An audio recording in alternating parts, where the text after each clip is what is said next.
Friends, आज की इस वीडियो में हम डिस्कस करेंगे क्लास 8 का जो एनसीईआरटी का हिस्ट्री बुक है उसका 7th चैप्टर, जिसका नाम है महिलाएं, जाति एवं सुधार।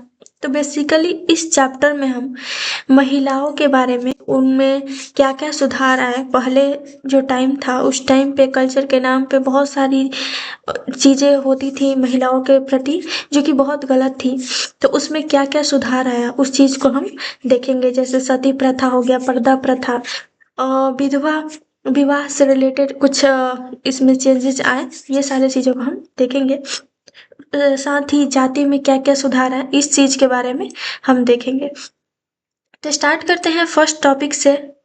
तो फर्स्ट जो टॉपिक है वो है विधवाओं की जिंदगी में बदलाव लाने की कोशिश। तो राम मोहन राय इस बात से काफी दुखी थे कि विधवा औरतों को अपनी जिंदगी में भारी कष्टों का सामना करना पड़ता है। पहले का जो समय था उस टाइम पे क्या होता था कि जिन औरत का जो पति है वो अगर उनकी मृत्यु हो गई है तो वो लोग उनके उसके बाद जो औरत का ज़िंदगी होता था, विधवा औरत, उनकी ज़िंदगी काफ़ी कष्टों से भरा होता था। उनको सादा कपड़ा पहनना पड़ता था, खान-पान में भी बहुत सारी चीज़ें उनको मना रहती थी खाने के लिए। तो उनकी ज़िंदगी जो थी काफ़ी ज़्यादा कष्टों से भरी हुई थी। इस बात का ध्यान रखते हुए उन्होंने सती प्रथा के खिलाफ मुहिम छेड़ी। राजा राम मोहन जो राय थे, वो संस्कृत, फारसी तथा अन्य कई भारतीय एवं यूरोपीय भाषाओं के अच्छे ज्ञाता थे। उन्होंने अपने लेखन के जरिए यह सिद्ध करने का प्रयास किया कि प्राचीन ग्रंथों में विधवाओं को जलाने की अनुमति नहीं दी गई है। पहले टाइम पे क्या होता था कि अगर सती प्रथा था, जैसे कि अगर किसी औरत की पति की मृत्यु हो जाती है तो उनको जिस चिता के साथ उनके हस्बैंड को, उनके पति को जलाया जाता है, उसी के साथ, उस चिता के साथ ही जो औरत है उनको भी जिंदा ही जला दिया जाता था। तो ये काफ़ी ज़्यादा कुरीति थी, एक तरह से हम कह सकते हैं हमारे कल्चर में बहुत पुराने टाइम पे। तो वो इस बात से राजा राम मोहन राय जो थे वो काफ़ी दुखी थे और उन्होंने ये सिद्ध करने का प्रयास भी किया कि प्राचीन जो ग्रंथ है उसमें विधवाओं की जलाने की अनुमति नहीं दी है। उसके बाद बहुत सारे बदलाव आए और उसमें ये चीज़ें डाल दी गई धर्म के नाम पे, जाति के नाम पे कि हाँ ये चीज़ है, बट एक्चुअल में प्राचीन ग्रंथ में ऐसा चीज़ नहीं था कि विधवाओं को जलाया जाए। और ये सिद्ध करने का प्रयास भी किया राजा राम मोहन राय। 19वीं सदी के प्रारंभ तक बहुत सारे अंग्रेज अफसर भी भारतीय परंपराओं और रीति रिवाजों की आलोचना करने लगे थे। वे राजा राम मोहन राय के विचारों को सही मानते थे क्योंकि उनकी एक विद्वान व्यक्ति के रूप में प्रतिष्ठा थी। फलस्वरूप 1829 में सती प्रथा पर पाबंदी लगा दी गई। प्रसिद्ध सुधारक ईश्वर चंद्र विद्यासागर ने भी विधवा विवाह के पक्ष में प्राचीन ग्रंथों का भी हवाला दिया। तो इस तरीके से उन्होंने राजा राम मोहन राय थे, उन्होंने 1829 में सती प्रथा पर पाबंदी लगाई। मतलब कि उसके बाद 1829 के बाद ऐसा कुछ नहीं हुआ। सती प्रथा का जो भी चीज़ें थी, ये कुरीति थी, वो उसके बाद से खत्म हो गई। और साथ ही जो प्रसिद्ध सुधारक थे ईश्वर चंद्र विद्यासागर, उन्होंने भी विधवा विवाह के पक्ष में जो प्राचीन ग्रंथ था उसका हेल्प लेकर उन्होंने भी इस चीज़ को किया कि जो भी विधवा हो गई है औरत, उनको भी विवाह करने का हक है, फिर से दोबारा अपनी ज़िंदगी जीने का हक है। तो हमें रिस्पेक्ट करना चाहिए राजा राम मोहन राय को कि उनके वजह से आज ये सती प्रथा जैसी कुरीतियाँ नहीं है। और भी बहुत सारे जो लोग थे जिन्होंने जो औरत है उनकी लाइफ में, जो जितने भी महिलाएं की लाइफ में जितनी भी प्रॉब्लम्स आई, उनको काफ़ी पहले ही ख़त्म कर दिए, नहीं तो आज तक हम लोग इस चीज़ से जूझते। अंग्रेज सरकार ने उनका यह सुझाव मान लिया और 1856 में विधवा विवाह के पक्ष में भी एक कानून पारित कर दिया। तो अगर राजा राम मोहन राय की बात करें तो उन्होंने सती प्रथा को रोका और जो ईश्वर चंद्र विद्यासागर थे उन्होंने विधवा विवाह पक्ष में बात की और उसके वजह से 1856 में विधवा विवाह के पक्ष में भी एक कानून पारित हो गया। जो विधवाओं के विवाह का विरोध करते थे उन्होंने विद्यासागर का भी विरोध किया, यहाँ तक कि उनका बहिष्कार कर दिया। क्योंकि जो लोग पहले से ये चीज़ मानते थे कि नहीं, विधवा का ज़िंदगी इस तरीक़ा से हो कि वो सादा जीवन व्यक्त करे, फिर वो शादी नहीं कर सकती, तो वो लोग तो अचानक से वो चीज़ें नहीं छोड़ सकते कानून लग जाने से, कानून पारित हो जाने से। तो उन लोग जो ये चीज़ मानते थे कि विधवा विवाह नहीं होना चाहिए, सती प्रथा ये चीज़ होनी चाहिए, तो उन लोगों ने विद्यासागर, ईश्वरचंद्र विद्यासागर जो थे, उनको भी विरोध किया और यहाँ तक कि उन्होंने इनको बहिष्कार भी कर दिया। 19वीं सदी के उत्तरार्ध तक विधवा विवाह के पक्ष में चलाया जा रहा आंदोलन देश के अन्य भागों में भी फैल गया था। मद्रास प्रेसिडेंसी में वीरेशलिंगम पुंतुलु ने विधवा विवाह के समर्थन में एक संगठन बनाया था। लगभग उसी समय बंबई में युवा बुद्धिजीवियों और सुधारकों ने भी विधवा विवाह के प्रचार प्रसार का संकल्प लिया। उत्तर में आर्य समाज की स्थापना करने वाले स्वामी दयानंद सरस्वती ने भी विधवा विवाह का समर्थन किया। इसके बावजूद विवाह करने वाली विधवा महिलाओं की संख्या काफी कम थी। विवाह करने वाली विधवाओं को समाज में आसानी से स्वीकार नहीं किया जाता था। इसी तरह रूढ़िवादी तबके इस कानून का विरोध करते थे। तो जो ईश्वरचंद्र विद्यासागर थे, उन्होंने विधवा विवाह को समर्थन किया और उसके साथ साथ बहुत ऐसे जो लोग थे, उन्होंने भी, जो समाज सुधारक थे, उन लोगों ने भी इस चीज़ को, विधवा विवाह को समर्थन किया। लेकिन इसके बावजूद भी जो महिलाएं थी, वो समाज के डर से वो बदलाव नहीं कर पाती थी, मतलब विधवा होने के बाद विवाह नहीं करती थी और इसकी वजह से उनकी संख्या भी काफ़ी कम थी, क्योंकि समाज में उनको स्वीकार नहीं किया जाता था और जो रूढ़िवादी तबके के लोग थे, वो इस कानून का भी विरोध करते थे। यहाँ पे हम देख सकते हैं राजा राम मोहन राय का मानचित्र है। नेक्स्ट है कि पहले हम उन्हें लकड़ियों में बांध देते थे, तो इसमें हम देखेंगे कि कैसे जो सती प्रथा है वो किस तरीक़ा से होती थी और उसमें हम 2 मत देखेंगे कि सती समर्थक वो लोग किस तरीके के विचार रखते थे और सती विरोधी किस तरीके के विचार रखते थे। तो राम मोहन राय ने अपने विचारों का प्रसार करने के लिए बहुत सारे पर्चे लिखे थे। इनमें से कुछ पर्चे किसी खास रिवाज के समर्थक और आलोचकों के बीच बहस के रूप में लिखे गए थे। तो सती प्रथा के बारे में इसी तरह का एक उदाहरण हम देख सकते हैं यहाँ पे। जो सती समर्थक थे, वो लोग क्या कहते थे? औरतें कुदरती तौर पर कम समझदार, बिना दृढ़ संकल्प वाली, भरोसे की योग्य नहीं होती है। उनमें से बहुत सारी खुद ही अपने पति की मृत्यु के बाद उसके साथ जलने की कामना करती हैं, परंतु वे कहीं धधकती आग से ना भाग निकले, इसलिए पहले हम उन्हें चिता की लकड़ियों में कसकर बांध देते हैं। ये कहना था सती समर्थकों का कि जो औरत है वो कम समझदार होती है, बिना दृढ़ संकल्प वाली होती है और साथ ही भरोसे के योग्य नहीं होती है और इसलिए हम लोग क्या करते हैं कि जो भी जब उनकी पति की मृत्यु हो जाती है तो चिता के साथ उनको लकड़ियों में कसकर बांध देते हैं, ताकि अगर आग लगे तो वो लोग भाग भी ना पाए। मतलब इतना अत्याचार वो लोग करते थे और उन लोगों का मानना था ये। नेक्स्ट था कि सती प्रथा के विरोधी जो थे, उनका क्या कहना था? उनका ये कहना था कि आप लोगों ने महिलाओं को अपनी स्वाभाविक क्षमता का प्रदर्शन करने का सही मौका ही कब दिया? फिर भला तुम ये कैसे कह सकते हो कि उनमें समझ नहीं होती? अगर ज्ञान और शिक्षा के बाद भी कोई व्यक्ति नहीं समझ सकता हो या पढ़ाई गई चीज़ों को ग्रहण ना कर पाए, उसे हम अक्षम मान सकते हैं, परंतु अगर तुम औरतों को पढ़ने का मौका ही नहीं दोगे तो तुम उन्हें कमतर कैसे कह सकते हो? तो जैसे जो सती विरोधी थे, जो सती प्रथा को नहीं मानते थे, जो मानते थे कि जो महिला है वो भी बराबरी का हक चाहती है और बराबरी का हक उनको मिलना चाहिए, उन लोगों का कहना था कि अगर हम महिलाओं को पढ़ाएं ही नहीं तो हम उसको कैसे कह सकते हैं कि वो लोग कम समझदार है, जब हम उनको समझने का मौका ही नहीं दिए। तो इस तरीके से दो तरह के लोग थे, जो एक तो थे जो सती के समर्थक थे, सती प्रथा के समर्थक थे, उन लोगों का कहना था और समझदार नहीं होती है, भरोसे की योग्य नहीं होती है, और जो सती विरोधी थे, जो नहीं चाहते थे कि ऐसा चीज़ हो, सती प्रथा जैसे कुरीतियाँ हो, उन लोगों का मानना था कि ऐसा कुछ नहीं है, जो महिलाएं हैं वो भी बराबर हैं। नेक्स्ट जो टॉपिक है वो है लड़कियां स्कूल जाने लगी। बहुत सारे सुधारकों को लगता था कि महिलाओं की दशा सुधारने के लिए लड़कियों को शिक्षित करना जरूरी है। कलकत्ता में विद्यासागर और बम्बई में बहुत सारे अन्य सुधारकों ने लड़कियों के लिए स्कूल खोले। 19वीं सदी के मध्य में जब इस तरह के प्राथमिक स्कूल खुले तो बहुत सारे लोग उनसे डरते थे। लोगों को भय था कि स्कूल वाले लड़कियों को घर से निकाल ले जाएंगे और उन्हें घरेलू कामकाज नहीं करने देंगे। स्कूल जाने के लिए लड़कियों को सार्वजनिक स्थानों से गुजरकर जाना पड़ता था। बहुत सारे लोगों को लगता था कि इससे लड़कियां बिगड़ जाएंगी। उनकी मान्यता थी कि लड़कियों को सार्वजनिक स्थानों से दूर रखना चाहिए। फलस्वरूप 19वीं सदी में पढ़ने लिखने वाली ज्यादातर महिलाओं को उनके उदार विचार वाले पिता या पति की देखरेख में घर पर ही पढ़ाया जाता रहा।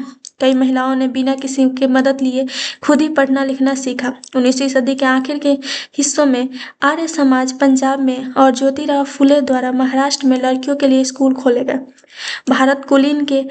उत्तर भारत के कुलीन मुस्लिम परिवारों की महिलाएं अरबी में कुरान शरीफ पढ़ना सीखने लगी। तो इस तरीके से धीरे धीरे जो महिलाएं थी वो शिक्षित होना भी शुरू हो गई। महिलाएं के बारे में महिलाएं लिखने लगी। 20वीं सदी की शुरुआत से ही बहुत सारी मुस्लिम महिलाओं ने महिला शिक्षा को बढ़ावा देने की अहम भूमिका अदा की थी। जैसे भोपाल की बेगमों ने अलीगढ़ में लड़कियों के लिए प्राथमिक स्कूल खोला जिसमें सिर्फ लड़कियों को पढ़ाया जाता था।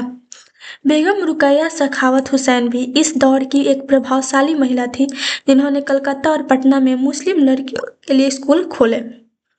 वह रूढ़िवादी विचारों की कटु आलोचक थी और उनका मानना था कि प्रत्येक धर्म के धार्मिक नेताओं ने औरतों को निचले दर्जे में रखा है। तो जो ये बेगम रुकैया सखावत हुसैन थी वो ये रूढ़िवाद विचारक थे। उनकी कटु आलोचक थी और उनका मानना था कि चाहे कोई भी धर्म हो और उस धर्म के जो धार्मिक नेता हैं वो लोग औरतों को निचले दर्जे में रखा है। मतलब औरतों को नीचे दिखाना वो किसी एक धर्म का ये काम नहीं था। वो सारे धर्म के लोग ऐसा करते थे चाहे वो कोई भी धर्म हो। 1880 के दशक तक आते भारतीय महिलाएं विश्वविद्यालयों में प्रवेश लेने लगी थी। उनमें से कुछ चिकित्सक और कुछ शिक्षिका भी बन गई। बहुत सारी महिलाएं सीखने लगी और उन्होंने समाज में महिलाओं की स्थिति पर आलोचनात्मक विचार प्रकाशित किया। पूना में घर पर ही रहकर शिक्षा प्राप्त करने वाली ताराबाई शिंदे ने स्त्री पुरुष तुलना नाम से एक किताब प्रकाशित की जिसमें पुरुषों और महिलाओं के बीच मौजूद सामाजिक फर्कों की आलोचना की। तो पुणे की एक ताराबाई शिंदे थी। वो घर पे ही रहकर शिक्षा प्राप्त की थी और एक किताब लिखी थी जिसका नाम है स्त्री पुरुष तुलना, जिसमें उन्होंने स्त्री और जो पुरुष है उनके बीच मौजूद जो सामाजिक फर्क है उसकी आलोचना की थी। यहाँ पे हम देख सकते हैं बेगम रुकैया सखावत हुसैन का मानचित्र है। नेक्स्ट है पंडिता रमाबाई। संस्कृत की महान विद्वान पंडिता रमाबाई का मानना था कि हिंदू धर्म महिलाओं का दमन करता है। उन्होंने ऊंची जातियों की हिंदू महिलाओं की दुर्दशा पर एक किताब भी लिखी थी। उन्होंने पूना में एक विधवा गृह की स्थापना की जहां ससुराल वालों के हाथ अत्याचार झेल रही महिलाओं को पनाह दी जाती थी। उनमें से कईयों को ऐसी चीजें सिखाई जाती थी जिनके सहारे अपने रोजगार रोटी चला सके। जाहिर है कि इन सब बातों से रूढ़िवादी खेमे के लोग काफी आग बबूला हुए।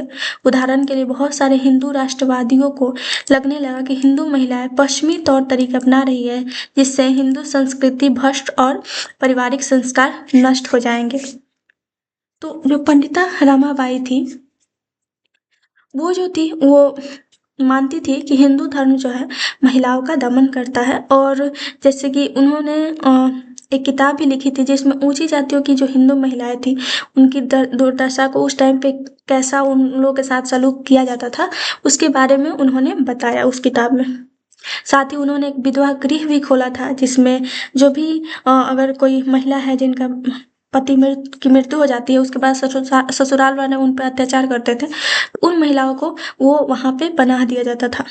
साथ ही उनको ऐसी चीजें भी सिखाई जाती थी जिससे कि वो लोग अपना रोजी रोटी चला सके। लेकिन अब इतना अच्छा काम कर रही थी तो जो रूढ़िवादी खेमे के लोग थे वो काफ़ी ज़्यादा इनसे परेशान हुए और काफ़ी ज़्यादा गुस्सा हुए। जैसे कि बहुत सारे जो हिंदू राष्ट्रवादी थे, जो रूढ़िवादी विचार के थे, वो लोग मानते थे कि जो हिंदू महिलाएं हैं वो पश्चिमी तौर तरीके अपना रही हैं और इससे क्या हो रहा है कि हिंदू संस्कृति भ्रष्ट होगी और पारिवारिक संस्कार नष्ट हो जाएंगे। रूढ़िवादी मुसलमान भी इन बदलावों के नतीजों को लेकर चिंतित थे। 20वीं शताब्दी में जवाहरलाल नेहरू और सुभाष चंद्र बोस जैसे नेताओं ने महिलाओं के लिए और अधिक स्वतंत्रता और समानता की मांगों का समर्थन किया। राष्ट्रीय नेताओं ने आश्वासन दिया कि स्वतंत्रता मिलने पर सभी पुरुष और महिलाओं को वोट डालने का अधिकार दिया जाए, परंतु उनका आह्वान था कि जब तक स्वतंत्रता नहीं मिल जाती तब तक महिलाओं को अंग्रेजी राज विरोधी संघर्ष में ही जोर लगाना पड़ेगा। तो जैसे ऐसा नहीं था कि सिर्फ जो हिंदू राष्ट्रवादी थे, साथ ही जो रूढ़िवादी मुसलमान थे वो लोग भी ये चीज़ से चिंतित थे और इस चीज़ से गुस्सा थे कि जो महिला है वो कैसे पढ़ने लगी। वो लोग जो उनकी सभ्यता है पहले से जो चली आ रही है उस चीज़ को नष्ट कर रही है, साथ ही वो पश्चिमी तौर तरीके को अपना रही है। तो ये सारे जो धर्म था उसके जो भी रूढ़िवादी विचार के लोग थे वो सारे ऐसे मानते थे और इस चीज़ के खिलाफ थे, महिलाओं को शिक्षित करने के खिलाफ थे, महिलाओं को आगे बढ़ने के खिलाफ थे। साथ ही 20वीं शताब्दी में अगर हम बात करें तो जवाहरलाल नेहरू और सुभाष चंद्र बोस जैसे जो नेता थे उन लोगों ने भी महिलाओं के लिए स्वतंत्रता और अधिक समानता की मांगों का समर्थन किया था। यहाँ पे हम देख सकते हैं ये जो इमेज है वो पंडित रमाबाई का है। जब औरत का पति मर जाता है, अपनी पुस्तक स्त्री पुरुष तुलना में ताराबाई शिंदे ने लिखा था, जो ताराबाई शिंदे थी उन्होंने स्त्री पुरुष तुलना नामक एक किताब लिखा था। उसमें उन्होंने लिखा था कि क्या औरत को अपनी जिंदगी उतनी ही प्यारी नहीं होती जितनी कि तुम्हें प्यारी है जिंदगी। ये तो कुछ ऐसी बात हो गई मानो महिलाएं पुरुषों से बिल्कुल अलग चीजों से बनी हो, मानो वे धूल या चट्टानों या जंग लगे लोहे से बनी हो और तुम और तुम्हारी जिंदगी शुद्ध सोने की बनी हो। तुम मुझसे पूछते हो कि मेरा क्या मतलब है। मेरा मतलब यह है कि जब औरत का पति मर जाता है तो उसका क्या हर्ष होता है। नाई आता है और उसके लहराते बाल साफ कर देता है सिर्फ इसलिए कि तुम्हारी आंखों को ठंडक पड़ जाए। उसे शादी ब्याह आभूषण और उन शुभ अवसरों से बहिष्कृत कर दिया जाता है जहां विवाहित महिलाएं जाती हैं। और भला इन पाबंदियों की वजह क्या है? क्योंकि उसका पति मर चुका है, वह अभागी है, दुर्भाग्य उसके माथे पर खुदा हुआ है, उसका चेहरा देखा नहीं जाता, यह अशुभ होता है। तो जो ताराबाई शिंदे थी जिन्होंने किताब लिखा था स्त्री पुरुष तुलना नामक जो एक पुस्तक लिखी थी उसमें इन्होंने इस बातों का जिक्र किया था। नेक्स्ट जो टॉपिक है वो है बाल विवाह के विरुद्ध कानून। महिला संगठनों के विकास तथा इन मुद्दों पर हो रहे लेखन की वजह से सुधारों के पक्ष में आवाज और मजबूत हो गई। लोग बाल विवाह जैसी स्थापित परंपराओं को चुनौती देने लगे। केंद्रीय विधानसभा में बहुत सारे सांसद थे जिन्होंने बाल विवाह पर पाबंदी हेतु कानून बनाने के लिए संघर्ष किया। 1929 में बाल विवाह विरोध निषेध अधिनियम पारित किया गया। इस कानून के अनुसार 18 साल से कम उम्र के लड़के और 16 साल से कम उम्र की लड़की की शादी नहीं की जा सकती है। बाद में यह उम्र बढ़ाकर 21 साल व 18 साल कर दी गई। तो बहुत सारे समाज सुधारक जो थे उन्होंने पहले तो सती प्रथा को हटाया, फिर उसके बाद विधवा विवाह का समर्थन किया और उसके बाद उस चीज के लिए भी कानून पारित कर दिया गया। उसके बाद वो लोग बाल विवाह के विरुद्ध भी कानून बनाने के लिए जुट गए और इसके फलस्वरूप क्या हुआ कि 1929 में बाल विवाह निषेध अधिनियम पारित किया गया। और इस कानून के अनुसार क्या हुआ कि 18 साल से कम कम उम्र के लड़के और 16 साल से कम उम्र की लड़की की शादी नहीं की जा सकती थी, लेकिन बाद में उसको बढ़ाकर 21 साल के लड़का और 18 साल की लड़की कर दी गई थी। जाति और समाज सुधार। राम मोहन राय ने जाति व्यवस्था की आलोचना करने वाले एक पुराने बौद्ध ग्रंथ का अनुवाद किया। जातीय उन्मूलन के लिए काम करने के लिए बंबई में 1840 में परमहंस मंडली का गठन किया गया। इन सुधारकों और सुधार संगठनों के सदस्यों में से बहुत सारे ऊंची जातियों के लोग थे। कई लोग ऐसे थे जो जातीय आधारित समाज व्यवस्था में होने वाले अन्याय के विरुद्ध थे। 19वीं सदी में ईसाई प्रचारक आदिवासी समुदाय और पिछड़ी जातियों के बच्चे के लिए स्कूल खोलने लगे थे। इस प्रकार इन बच्चों को बदलती दुनिया में अपना रास्ता ढूंढने के नए साधन मिलने लगे थे। तो महिलाओं में सुधार आया। उसके बाद जो राजा राम मोहन राय थे, उन्होंने जाति व्यवस्था की भी आलोचना की और जो जाति व्यवस्था की आलोचना करने वाले एक पुराने बौद्ध ग्रंथ जो था, उसका भी अनुवाद उन्होंने किया। साथ ही इस जाति उन्मूलन के लिए काम करने के लिए जो बंबई में 1840 में परमहंस मंडली का भी गठन किया गया था। उस तरीके से कई स्कूल भी खोले गए और जो कि पिछली जातियों के बच्चे के लिए था। मतलब जो भी पिछली जाति या फिर आदिवासी समुदाय के जो बच्चे थे, वो लोग उस स्कूल में पढ़ सकते थे। नेक्स्ट है कि जाति और ये तो हो गया है। नेक्स्ट हम देखेंगे कक्षा में जगह नहीं। तो बम्बई प्रेसिडेंसी में 1829 में भी अछूतों को सरकारी स्कूल में घुसने नहीं दिया जाता था। जब उन्होंने इस अधिकार के लिए सख्ती से आवाज उठाई तो उन्हें कक्षा के बाहर बरामदे में बैठकर सबक सुनने की इजाजत दे दी गई ताकि वे कमरे को दूषित ना कर सके जहां ऊंची जातियों के लड़के को पढ़ाया जाता था। तो इस तरीका से उस टाइम पे कुरीतियां थी कि वो लोग जो थे, जो नीची जाति के लोग थे, जो बच्चे थे, उनके साथ इतना ज़्यादा बुरा बर्ताव किया जाता था कि उनको जो छोटे छोटे बच्चे थे, जो नीची जाति के लोग थे, उन लोगों को पढ़ने भी नहीं दिया जाता था। और उन लोगों का मानना था कि अगर वो लोग साथ में पढ़ें तो उस कमरे को दूषित कर देंगे। तो उस टाइम पे इस तरीका से लोगों का मानना था। लेकिन कुछ विरोध के बाद उन लोगों ने बरामदे में बैठकर फिर जब भी वो लोग जो टीचर पढ़ाया उसको सुनने के लिए अनुमति दिए।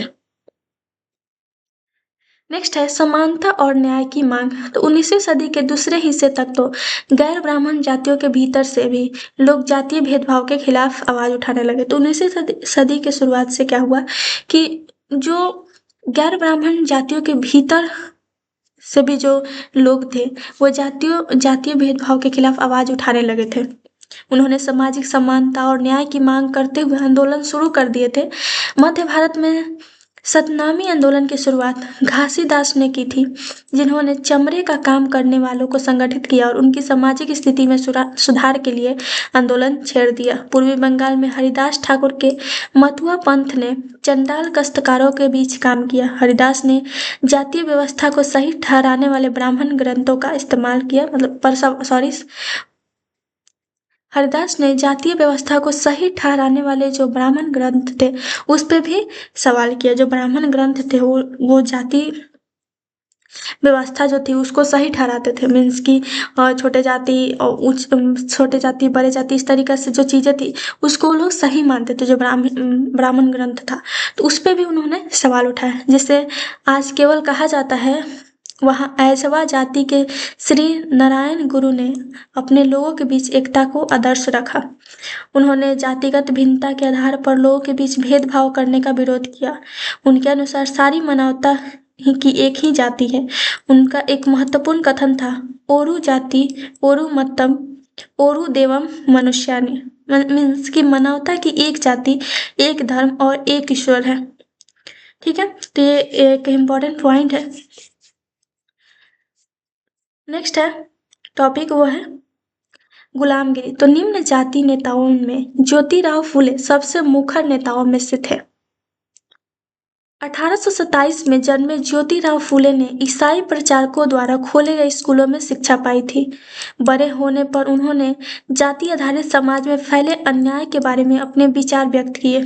उन्होंने ब्राह्मणों के इस दावे को खुलकर हमला बोला कि आर्य होने के कारण वे औरों से श्रेष्ठ है।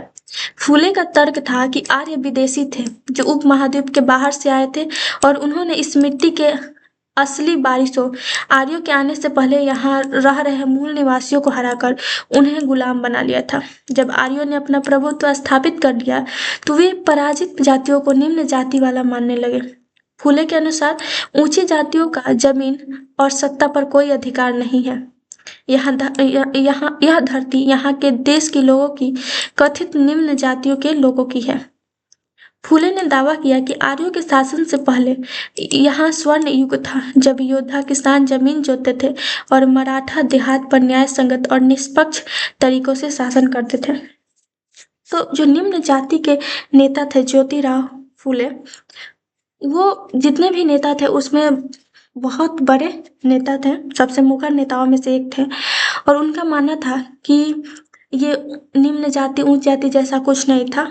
जो आर्य थे वो विदेशी थे और वो लोग यहाँ पे आकर जो निम्न जाति के लोग थे उनको यहाँ पे जो लोग रहते थे, मतलब देश में, इस देश में जो लोग रहते थे उनको हरा दिया। और उसके बाद उस यहाँ के जो लोग रहते थे पहले से, उनको निम्न जाति का घोषित कर दिया और उसको गुलाम बना लिया। और उसके बाद से ये सब अत्याचार शुरू होने लगा। तो उनका यही मानना था कि पहले के टाइम पे ऐसा कुछ नहीं था। पहले के टाइम पे क्या था कि यहाँ के जो लोग थे वो अच्छे से रहते थे, यहाँ पे खेती किया जाता था, यहाँ पे निष्पक्ष तरीके से शासन किया जाता था। लेकिन कोई विदेशी, ये जैसे आर्य लोग थे, वो लोग विदेशी थे और वो लोग आकर यहाँ पे गुलाम बना लिए लोगों को और उनको निम्न जाति का घोषित कर दिए। उन्होंने सुझाव दिया कि शूद्रों, जो श्रमिक जातियाँ थी, और अति शूद्रों, जो अछूत थे, को जातीय भेदभाव खत्म करने के लिए संगठित होनी चाहिए। फूले द्वारा स्थापित किए गए सत्य शोधक समाज नामक संगठन ने जातीय समानता के समर्थन में मुहिम चलाई। 1873 में फूले ने गुलामगिरी नामक एक किताब भी लिखी थी। इससे लगभग 10 साल पहले अमेरिकी गृह युद्ध हो चुका था, जिसके फलस्वरूप अमेरिका में दास प्रथा खत्म कर दी गई थी। फूले ने अपनी पुस्तक उन सभी अमेरिकियों को समर्पित करके जिन्होंने गुलामों को मुक्ति दिलाने के लिए संघर्ष किया था। इस तरह उन्होंने भारत की निम्न जातियों और अमेरिका के काले गुलामों की दुर्दशा को एक दूसरे से जोड़ दिया। वह उच्च जातीय महिलाओं की दुर्दशा, मजदूरों की मुसीबतों और निम्न जातियों के अपमानपूर्ण हालत के बारे में भी गहरे तौर पर चिंतित थे। जाति सुधार का यह आंदोलन 20वीं सदी में पश्चिमी भारत में B.R. अम्बेडकर और दक्षिण में E.V. रामास्वामी नायकर जैसे महान नेताओं के नेतृत्व में चलता रहा। यहाँ पे ज्योतिराव फूले का हम यहाँ पे मानचित्र देख सकते हैं।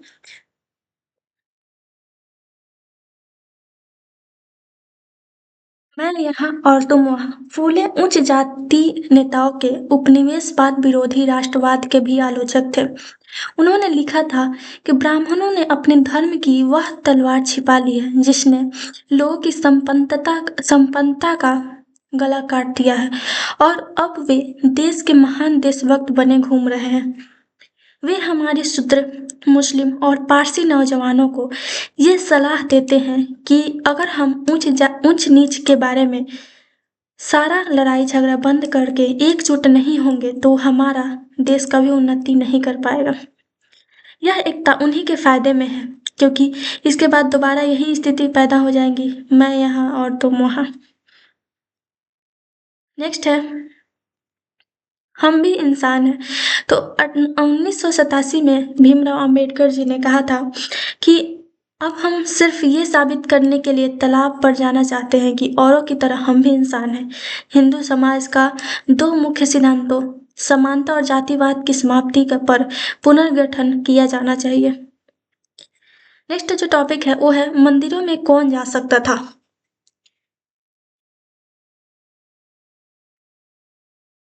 तो जो भीमराव अंबेडकर थे वो एक महार परिवार में पैदा हुए थे।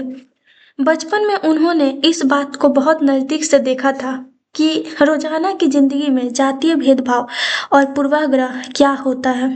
स्कूल में उन्हें कक्षा के बाहर जमीन पर बैठना पड़ता था। उन्हें स्वर्ण बच्चों द्वारा इस्तेमाल किए जाने वाले नलों से पानी पीने की भी इजाज़त नहीं थी। स्कूल की पढ़ाई पूरी करने के बाद उन्हें उच्च अध्ययन के लिए अमेरिका जाने हेतु फेलोशिप मिल गई थी। 1919 में भारत लौटने पर उन्होंने समकालीन समाज में उच्च जातीय सत्ता संरचना पर काफी लिखा। सन 1927 में अंबेडकर ने मंदिर प्रवेश आंदोलन शुरू किया, जिसमें महारों के लोगों ने बड़ी संख्या में हिस्सा लिया। ब्राह्मण पुजारी इस बात पर बहुत आग बबूला हुए कि दलित भी मंदिर के जलाशय का पानी इस्तेमाल कर रहे हैं। 1927 से 1935 के बीच अंबेडकर ने मंदिरों के प्रवेश के लिए ऐसे 3 आंदोलन चलाए। वह पूरे देश को दिखाना चाहते थे कि समाज में जातीय पूर्वाग्रह की जकड़ कितनी मजबूत है।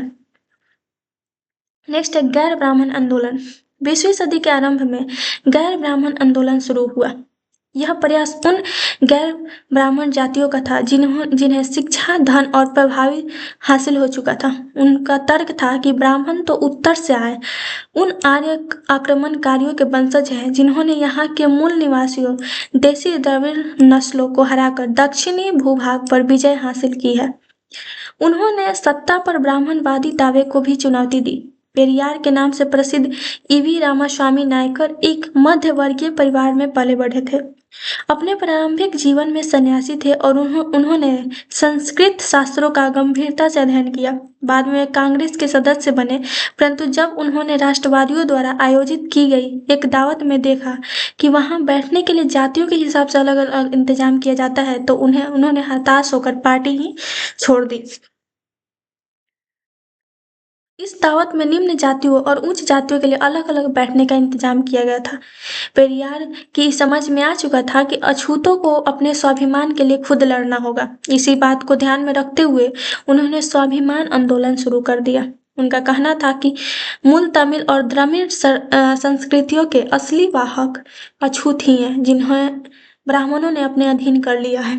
उनका मानना था कि सभी धार्मिक नेता और मुखिया सामाजिक विभाजनों और असमानता को ईश्वर पद मानते हैं, इसलिए सामाजिक समानता के लिए सभी धर्मों से अछूतों को खुद मुक्ति पानी होगी। पेरियार हिंदू वेद के पुराणों के कट्टर आलोचक थे। जो पेरियार थे वो जो हिंदू वेद पुराण थे उसके कट्टर आलोचक थे, उसको सही नहीं मानते थे, आलोचना करते थे। खास तौर पे मनु द्वारा रचित संहिता, भगवत गीता और रामायण के वे कटु आलोचक थे। उनका कहना था कि ब्राह्मणों ने निचली जातियों पर अपनी सत्ता तथा महिलाओं पर पुरुषों का प्रभुत्व स्थापित करने के लिए इन पुस्तकों का सहारा लिया। जो उनका ये मानना था, जो पेरियार थे, उनका ये मानना था कि जो ब्राह्मण है वो निचली जातियों पर अपनी सत्ता स्थापित करने के लिए और महिलाओं पर पुरुषों का प्रभुत्व स्थापित करने के लिए ये जो पुस्तक है मनु द्वारा रचित जो संहिता है, भगवत गीता है, रामायण है, इस पुस्तकों का सहारा लिया है ताकि वो लोग निम्न जातियों पर और महिलाओं पर अपनी सत्ता स्थापित कर सके। महिलाओं के बारे में पेरियार ने लिखा था कि तारा मुकुरतम जैसे शब्दों के आगमन के बाद हमारी महिलाएं अपने पतियों के हाथों की कठपुतली बन गई थी। हमें ऐसे पिताओं के संरक्षण में जीना पड़ा जो अपनी बेटियों को सलाह देते थे कि उन्हें पतियों को उपहार में दे दिया जा चुका है और अब वे अपने पति के घर का हिस्सा है। यह संस्कृत के हमारे घनिष्ठता का परिणाम है। तो ये जो पेरियार थे, जो कि हम यहाँ पे देख सकते हैं इनका मानचित्र, वो उन्होंने महिलाओं के बारे में लिखा है कि हम ऐसे जगह पे पले बढ़े हैं जहाँ पे जो महिलाएं हैं उनके जो पिता हैं वो बताते हैं उनको, महिलाओं को, कि और वो सलाह देते थे अपने बेटियों को, जो उनके पिता थे, महिलाओं के पिता थे, वो अपने बेटियों को सलाह देते थे कि उन्हें पतियों को उपहार में दिया जा चुका है और वे अब अपने पति के घर के हिस्सा है। मतलब कि एक तरह से वो गुलाम हो गए हैं। अब जो पति कहेंगे वही उनको करना पड़ेगा, वो अपने से खुद कुछ नहीं कर सकते। नेक्स्ट है सुधारों के लिए संगठित होना। ब्राह्मण समाज। तो ब्राह्मण समाज की स्थापना 1830 में की गई थी। यह संस्था सभी प्रकार की मूर्ति पूजा और बलि के विरुद्ध थी और इसके अनुयायी उपनिषदों में विश्वास रखते थे। इसके सदस्यों को अन्य धार्मिक प्रथाओं या परंपराओं की आलोचना करने का अधिकार नहीं था। ब्राह्मण समाज ने विभिन्न धर्मों के आदर्शों, खासतौर पर हिंदुत्व और ईसाई धर्म के विचारों की आलोचनात्मक व्याख्या करते हुए उनके नकारात्मक और सकारात्मक पहलुओं पर प्रकाश डाला। तो ये समाज जो था, इसकी स्थापना 1830 में की गई थी और ये जो संस्था था वो सभी प्रकार की मूर्ति पूजा हो या फिर बलि हो उसके विरुद्ध थी। ठीक है। इसके सदस्य को अन्य धार्मिक प्रथाओं या फिर परंपराओं की आलोचना करने का अधिकार नहीं था। मतलब कि ये जो समाज था, ये किसी और धार्मिक प्रथाओं और परंपराओं की आलोचना नहीं कर सकते थे। ब्राह्मण समाज जो थे वो विभिन्न धर्मों के आदर्शों, खासतौर पे जो हिंदुत्व था या फिर ईसाई धर्म था, उसके विचारों की आलोचनात्मक व्याख्या करते हुए उनके नकारात्मक तथा सकारात्मक पहलुओं पर प्रकाश डालते थे। नेक्स्ट था डेरोजियो एवं यंग बंगाल। 1820 के दशक में ही Henry Louis Vivian Derozio Hindu College Calcutta में अध्यापक थे। ठीक है। उन्होंने अपने विद्यार्थियों को आमूल परिवर्तनकारी विचारों से अवगत कराया और उन्हें तमाम तरह की सत्ता पर सवाल खड़ा करने के लिए प्रोत्साहित किया। उनके द्वारा शुरू किए गए यंग बंगाल मूवमेंट में उनके विद्यार्थियों ने परंपराओं और रीति रिवाजों पर उंगली उठाई, महिलाओं के लिए शिक्षा की मांग की और सोच व अभिव्यक्ति की स्वतंत्रता के लिए अभियान चलाया। नेक्स्ट है रामकृष्ण मिशन और विवेकानंद। तो रामकृष्ण मिशन का नाम स्वामी विवेकानंद के गुरु रामकृष्ण परमहंस के नाम पर रखा गया था। यह मिशन समाज सेवा और निस्वार्थ श्रम के जरिए मुक्ति के लक्ष्य पे जोर देता था। स्वामी विवेकानंद, जिनका मूल नाम नरेंद्रनाथ दत्त था, उन्होंने श्री रामकृष्ण की सरल शिक्षाओं को अपने प्रतिभाशाली संतुलित आधुनिक विचारधारा से जोड़कर संपूर्ण विश्व में प्रसारित किया। 1893 में शिकागो में विश्व धर्म संसद में उन्हें सुनने के बाद न्यूयॉर्क हेराल्ड ने विवरण दिया कि ऐसे विद्वान राष्ट्र में धर्म प्रचारकों को भेजना कितना मूर्खतापूर्ण है। वास्तव में स्वामी विवेकानंद आधुनिक समय के पहले भारतीय थे जिन्होंने विश्वव्यापी स्तर पर वेदांत दर्शन के आध्यात्मिक गौरव को पुनर्स्थापित किया था, लेकिन उनका उद्देश्य केवल धर्म की व्याख्या करना नहीं था। अपने देशवासियों की निर्धनता और दुर्दशा से उन्हें अतिशय दुख हुआ। उनका यह दृढ़ विश्वास था कि कोई भी सुधार तभी सफल हो सकता है जब जनसमूह की दशा उन्नत हो। अतः भारत के लोगों को उन्होंने रसोई धर्म की संकीर्ण चारदीवारी से बाहर निकलने और राष्ट्र की सेवा में एकजुट होने का आह्वान किया। इस आह्वान द्वारा भारतीय राष्ट्रवाद की प्रारंभिक अवस्था में उन्होंने साधारण योगदान दिया, किंतु राष्ट्रवाद के बारे में उनका भाव संकीर्ण नहीं था।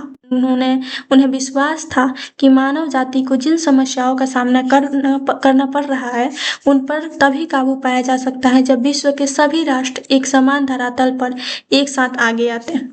अतः एक समान आध्यात्मिक विरासत के आधार पर उन्होंने युवाओं को एक होने का उपदेश दिया। इस उद्घोष में वह वास्तव में नई विचारधारा के प्रतीक और भविष्य के लिए एक महान शक्ति का स्रोत बन गए। नेक्स्ट जो सुधार आया था वो था प्रार्थना समाज। तो 1867 में बंबई में स्थापित प्रार्थना समाज ने जातीय बंधनों को खत्म करने के और बाल विवाह के उन्मूलन के लिए प्रयास किया। प्रार्थना समाज ने महिलाओं की शिक्षा को प्रोत्साहित किया और विधवा विवाह पर लगी पाबंदियों के खिलाफ आवाज उठाई। इसकी धार्मिक बैठकों में हिंदू, बौद्ध और ईसाई पंथों पर विचार विमर्श किया जाता था। नेक्स्ट था वेद समाज। मद्रास में 1864 में वेद समाज की स्थापना हुई। वेद समाज ब्रह्म समाज से प्रेरित था। वेद समाज ने जातीय भेदभाव को समाप्त करने और विधवा विवाह तथा महिला शिक्षा को प्रोत्साहित करने के लिए काम किया। इसके सदस्य एक ईश्वर के अस्तित्व में विश्वास रखते थे। उन्होंने रूढ़िवादी हिंदुत्व के अंधविश्वासों और अनुष्ठानों को सख्त निंदा की। नेक्स्ट है अलीगढ़ आंदोलन। सैयद अहमद खां द्वारा 1875 में अलीगढ़ में खोले गए मुहम्मदन एंग्लो ओरिएंटल कॉलेज को ही बाद में अलीगढ़ मुस्लिम विश्वविद्यालय के नाम से जाना गया। यह मुसलमानों को पश्चिमी विज्ञान के साथ साथ विभिन्न विषयों की आधुनिक शिक्षा दी जाती थी। अलीगढ़ आंदोलन का शैक्षणिक सुधारों के क्षेत्र में गहरा प्रभाव रहा है। नेक्स्ट जो था वो था सिंह सभा आंदोलन। तो सिखों के सुधारवादी संगठन के रूप में सिंह सभाओं की स्थापना 1873 में अमृतसर में शुरू की गई थी। बाद में 1879 में लाहौर में भी सिंह सभा का गठन किया गया था। इन सभाओं ने सिखों को अंधविश्वासों, जातिगत भेदभाव और ऐसे अपमान जिसे वे गैर सिख समझते थे से मुक्त कराने का प्रयास किया। उन्होंने आधुनिक शिक्षा के लिए प्रोत्साहित किया। इसमें अकबर आधुनिक ज्ञान के साथ साथ सिख धर्म के सिद्धांतों को भी पढ़ाया जाता था। नेक्स्ट है कुछ क्वेश्चन इस चैप्टर का, जो कि हम देख लेते हैं। क्वेश्चन ये है कि निम्नलिखित लोगों ने किन सामाजिक विचारों का समर्थन किया और प्रचार किया, उसके बारे में हम देख लेते हैं। तो मोहन राय जो थे उन्होंने सती प्रथा को समाप्त करने और महिलाओं की शिक्षा का समर्थन किया। नेक्स्ट है दयानंद सरस्वती, उन्होंने विधवा पुनर्विवाह का समर्थन किया और जाति व्यवस्था की आलोचना की। उन्होंने वेदों को भी सभी ज्ञान का स्रोत माना। नेक्स्ट था वीरेश लिंगम पुंतुलु, उन्होंने विधवा पुनर्विवाह का समर्थन किया और मद्रास प्रेसिडेंसी में इसके लिए एक एसोसिएशन भी स्थापित की। नेक्स्ट है ज्योतिराव फुले, उन्होंने जाति व्यवस्था की असमानताओं की आलोचना की, अछूतों के लिए स्कूल खोले और महिलाओं की शिक्षा का समर्थन किया। पंडिता रमाबाई, उन्होंने उच्च जाति की हिंदू महिलाओं की दयनीय स्थिति के बारे में लिखा और विशेष रूप से विधवाओं के लिए एक आश्रम भी स्थापित किया। नेक्स्ट है मुमताज अली, उन्होंने कुरान की आयतों की पुनर्व्याख्या करके महिला शिक्षा के लिए तर्क दिया। नेक्स्ट है पेरियार, उन्होंने ब्राह्मणों के प्रभुत्व और जातीय व्यवस्था की जोरदार आलोचना की। उन्होंने महसूस किया कि धर्म समाज में असमानता को वैधता देता है और आत्मसम्मान आंदोलन की शुरुआत की। तो ये फर्स्ट क्वेश्चन है। नेक्स्ट हम देख लेते हैं। नेक्स्ट जो क्वेश्चन है वो है, इसमें सही गलत बताना है। जब अंग्रेजों ने बंगाल पर कब्जा किया तो उन्होंने विवाह, गोद लेने, संपत्ति, उत्तराधिकार आदि के बारे में नए कानून बना दिए। तो ये जो बात सही है। नेक्स्ट है कि समाज सुधारकों को सामाजिक तौर तरीकों में सुधार के लिए प्राचीन ग्रंथों से दूर रहना पड़ता था। तो ये गलत है। समाज सुधारक जो जैसे कि राजा राम मोहन राय थे, उन्होंने अपने सुधारों को न्याय संगत ठहराने के लिए प्राचीन ग्रंथों का ही सहारा लिया था और यह दर्शाने के लिए कि वे केवल मूल परंपराओं को बहाल कर रहे हैं। ठीक है। नेक्स्ट है कि सुधारकों को देश के सभी लोगों का पूरा समर्थन मिलता था। तो ये बात गलत है। सुधारकों को देश के सभी सभी लोगों का समर्थन नहीं मिलता था। कई रूढ़िवादी समूह जो थे वो उनके विचारों का जोरदार विरोध करते थे, जिससे उन्हें सीमित समर्थन ही प्राप्त हुआ था। नेक्स्ट क्वेश्चन है कि बाल विवाह निषेध अधिनियम 1829 में पारित किया गया था। तो गलत है। ये जो है वर्ष 1829 में जो सती प्रथा निषेध अधिनियम था वो पारित किया गया था और जो बाल विवाह निषेध अधिनियम था उसको 1929 में पारित किया गया था। नेक्स्ट क्वेश्चन है कि प्राचीन ग्रंथों के ज्ञान से सुधारकों को नए कानून बनवाने में किस तरीका से मदद मिली। तो सुधारकों ने प्राचीन ग्रंथों की पुनर्व्याख्या करके यह सिद्ध किया कि वे जिस सुधार की वकालत कर रहे हैं वह मूल भारतीय परंपराओं के अनुरूप है, जिससे उन्हें कानूनी वैधता मिली है और रूढ़िवादियों को विरोध कमजोर हुआ। तो इस तरीके से जो प्राचीन ग्रंथों के ज्ञान से जो सुधारक थे वो उनको नए कानून बनवाने में काफी मदद मिली।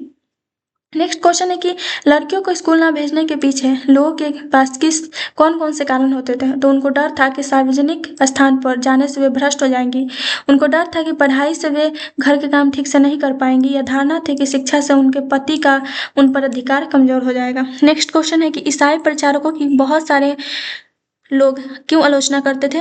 क्या कुछ लोगों ने उनकी सहायता भी की होगी, यदि हाँ तो किस कारण। आलोचना, तो वे भारतीय संस्कृति और धर्मों की आलोचना करते थे और धर्मांतरण का प्रयास करते थे। सहायता, तो गरीब और निम्न जातियों के लोगों ने सहायता की क्योंकि उन्हें मिशनरी स्कूलों में शिक्षा अवसर मिलते थे जो उन्हें पारंपरिक समाज में नहीं मिलते थे। नेक्स्ट क्वेश्चन है कि आंग्ल भारतीयों को कौन कौन सी बातें मान्य नहीं थी।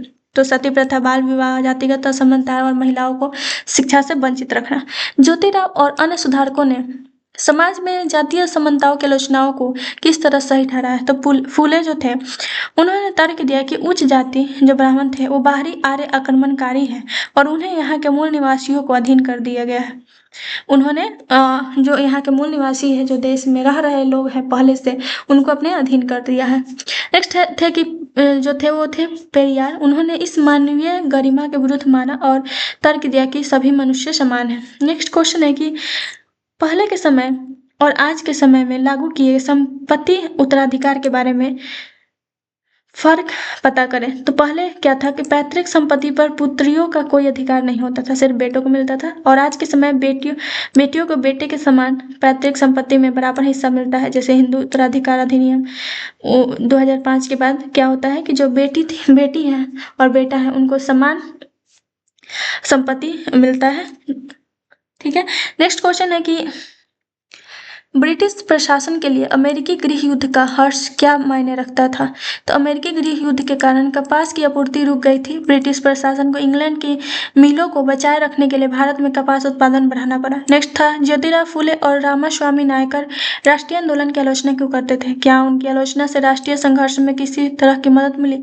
तो आलोचना क्यों करते थे, क्योंकि उन्होंने महसूस किया कि राष्ट्रीय आंदोलन जातिगत असमानता के मुद्दों को पर्याप्त महत्व नहीं दे रहा है। मदद मिली, हाँ मदद मिली थी। उनकी आलोचनाओं के दबाव से राष्ट्रीय आंदोलनों को अपने एजेंडे में सामाजिक न्याय को शामिल करना पड़ा, जिससे आंदोलन का आधार और व्यापक और समावेशी हुआ। नेक्स्ट क्वेश्चन है कि अंग्रेजों के काल में ऐसे लोगों के लिए कौन से अवसर पैदा हुए जो निम्न मानी जाने वाली जातियों से संबंधित थे। तो नए शहरों में साफ सफाई, निर्माण कार्य, कारखानों में काम मिला। कई लोगों को सेना में भर्ती का अवसर मिला। असम के चाय बागानों और मिशनरी स्कूलों में भी उन्हें नए मौके मिले, जिससे उनकी स्थिति सुधरने लगी। नेक्स्ट क्वेश्चन है कि फूले ने अपनी पुस्तक गुलामगिरी को गुलामों की आज़ादी के लिए चल रहे अमेरिकी आंदोलन को समर्पित क्यों किया। तो फूले ने भारत की जातिगत दासता को अमेरिका की दास प्रथा के समान माना। उन्होंने ऐसा करके यह दिखाना चाहा कि जिस प्रकार अमेरिका में दासों की मुक्ति आवश्यक है, उसी प्रकार भारत में निम्न जातियों को भी न्याय और स्वतंत्रता मिलनी चाहिए। नेक्स्ट है मंदिर प्रवेश आंदोलन के जरिए अम्बेडकर क्या हासिल करना चाहते थे। तो अम्बेडकर का लक्ष्य केवल मंदिर में प्रवेश पाना नहीं था, वह इस आंदोलन के माध्यम से दलितों के बीच आत्मसम्मान की भावना पैदा करना चाहते थे। उनका मुख्य उद्देश्य धार्मिक और सामाजिक बराबरी हासिल करना था, यानी समाज में सम्मान और समानता के अधिकार। तो ये लास्ट क्वेश्चन है क्लास 8 का जो एनसीईआरटी का हिस्ट्री बुक है उसका 7th चैप्टर का। तो आज के लिए इतना ही। नेक्स्ट जो चैप्टर होगा वो होगा 8th चैप्टर, और उसके बाद जो क्लास 8 का जो एनसीईआरटी का हिस्ट्री बुक है वो भी कंप्लीट हो जाएगा। Thank you.